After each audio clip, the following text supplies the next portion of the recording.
Canadians are mean and nasty. That is what the President of the United States thinks of you. Because you stopped buying American products. Because you canceled your American vacations. Because you pulled American whiskey off your shelves. Because you chose to spend your money in your own country. That made them angry. Not because you were wrong, because it worked. Trump's Commerce Secretary, as well as frequent character in the Epstein files, Howard Lutnick, went in front of the Senate today and said this about Canada. Canada's economy leans on the incredible $30 trillion economy of America.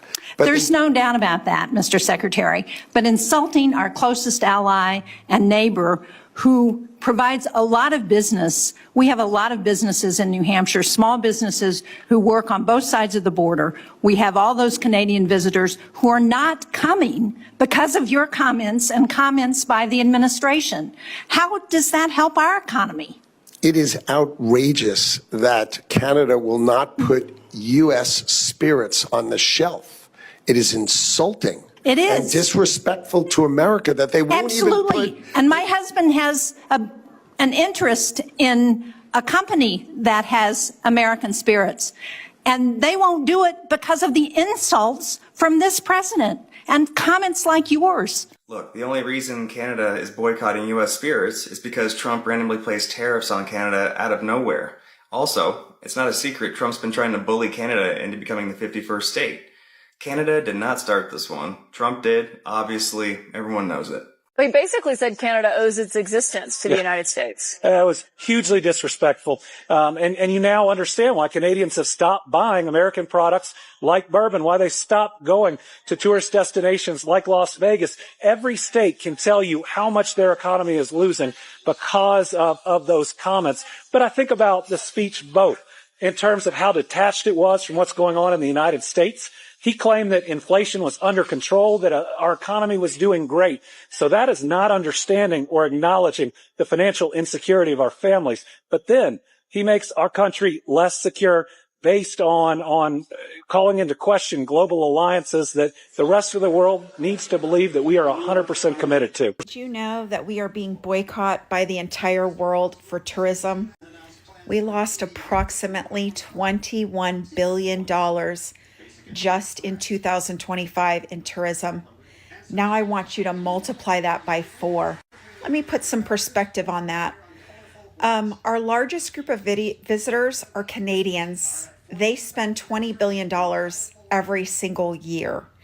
And what that does for the U.S. economy is it creates about 150,000 jobs. 150,000 jobs. Let me give you some perspective. In 2025, Trump only created 550,000 jobs. You can see where that 150 would be very important, right?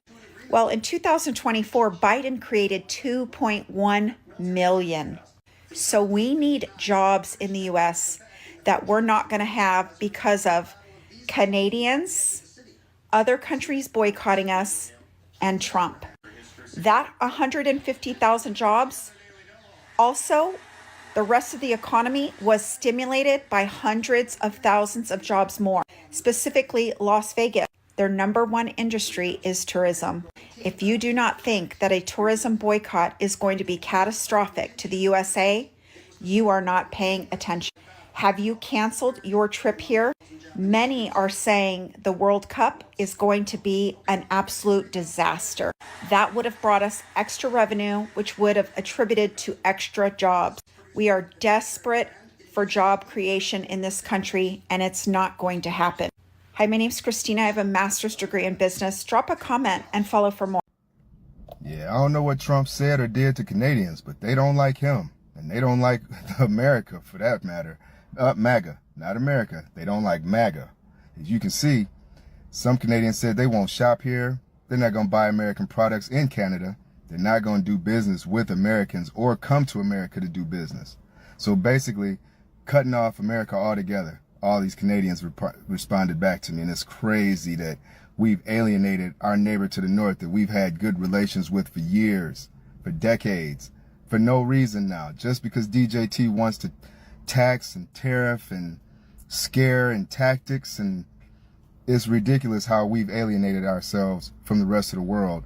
And in particular, MAGA is painting itself into a corner of the world, a tiny little corner of the U.S. and the world, to where they won't be able to come back out. Let's get one thing straight. Canada needs to bow down to us. Okay, they owe us so much money, and they owe us a lot. They either bow down to us, or we're going to take them. We're going to take them out. Trump is not going to play with these guys.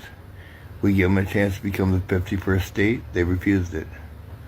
So we put tariffs on them. Now, they want to play hardball.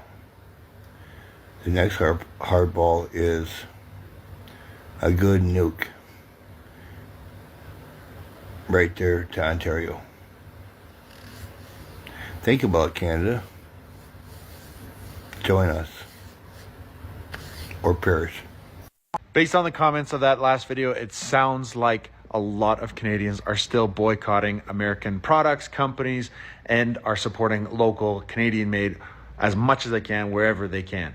My question is, how long are you going to continue to boycott American products or companies? Is it a right now thing until things calm down, cool down, change? Is it a forever thing? Are you ever going to go back to the States? Are you ever going to buy made in the U.S. or U.S. products ever again? Or are you supporting local, supporting Canadian-made forever now?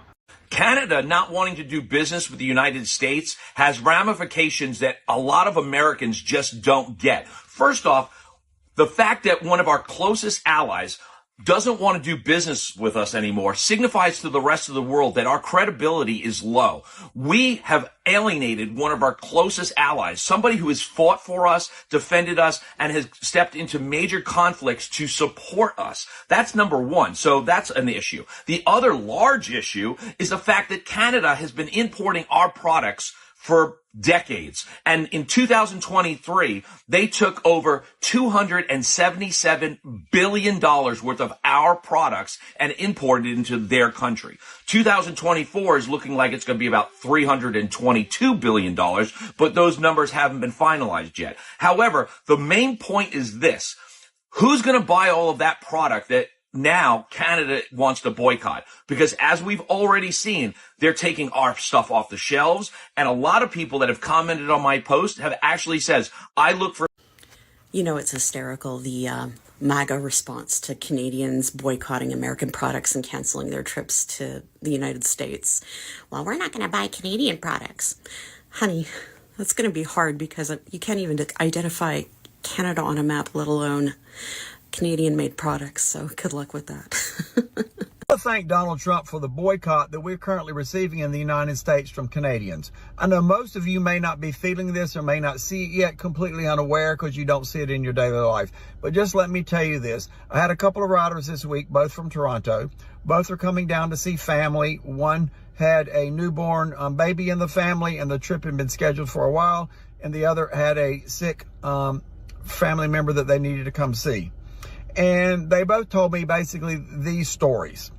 Number one, that when they went to the airport, that the U.S. Customs, and for Canada, you get on the U.S. Customs and in Canada, that there was like nobody in line. And that both planes were like half full as opposed to being completely full. And usually there's a 2-hour wait or more that they told me. They also told me that because of Donald Trump, and because of his tariffs with Canada and the way that they have been treated by Trump, they are boycotting every single product in Canada that is made in the United States. You can go to the grocery stores in Canada and there would be where the U.S. products, for example, Lay's potato chips and all the chips and all the stuff from the U.S. completely full. Not a one, they're on sale. She said they're on sales price for $2.97. Nobody's touching it. The Canadian chips, the Canadian food, all the Canadian right beside it, cleaned out. Shelves are cleaned out. Same thing with soup. American soup, stock full. Canadian soup cleaned out. Coca-Cola, Pepsi, not touching a single drop from the United States. Everything from Canada, they're buying. And that the Canadians also are canceling their trips to the United States. I see this on a couple of other videos I've posted. I've had several 100,000 responses, and same thing. They're canceling. You read the news and here, listen. Looking ahead, economic pressures are becoming increasingly visible and difficult to ignore. Data released during the first months of 2026 has painted a rather concerning picture, particularly for the U.S. tourism sector. Several forecasts suggest that losses could reach tens of billions of dollars if current trends continue. States that rely heavily on international visitors, such as Florida and California, are expected to be among the hardest hit as the number of tourists arriving from Canada quietly declines. Even senior officials, including U.S. Trade Representative Jamie Sun Greer, have acknowledged the seriousness of the situation. He warned that tensions are approaching a concerning threshold, and even raised the possibility that the federal government could respond to restrictions Canada has imposed on American wine and alcoholic beverages. However, what has attracted even greater attention is the strategic shift that appears to be taking shape. The issue is no longer simply about alcohol or tourism. Canada is gradually expanding its relationships with other trading partners around the world, while reducing its dependence on the U.S. market, a trend that could bring long-term changes to the economic relationship between the two countries. This is also where the debate becomes more complex. If this trend continues, it may no longer be viewed as a short-term disagreement or a temporary confrontation. Instead, it increasingly resembles a long-term strategic realignment that could extend for years to come. For those closely following developments, a major question remains. Will current tensions eventually ease and allow both sides to find common ground? Or are these merely the first signs of a much broader transformation in how the United States and Canada cooperate in the future? At this point, what began as a trade dispute appears to be evolving into an issue with far greater scope and significance. Even so, the final outcome remains difficult to predict with certainty. That is why we would love to hear your perspective on this story. What do you think will happen next? Feel free to share your thoughts in the comments section below. We look forward to hearing your views, and if you are interested in international developments that are attracting global attention, don't forget to follow, share, and subscribe to the channel to stay updated on future content. Thank you sincerely for taking the time to watch. We look forward to seeing you again in future videos. Wishing all of you good health, success, and all the very best.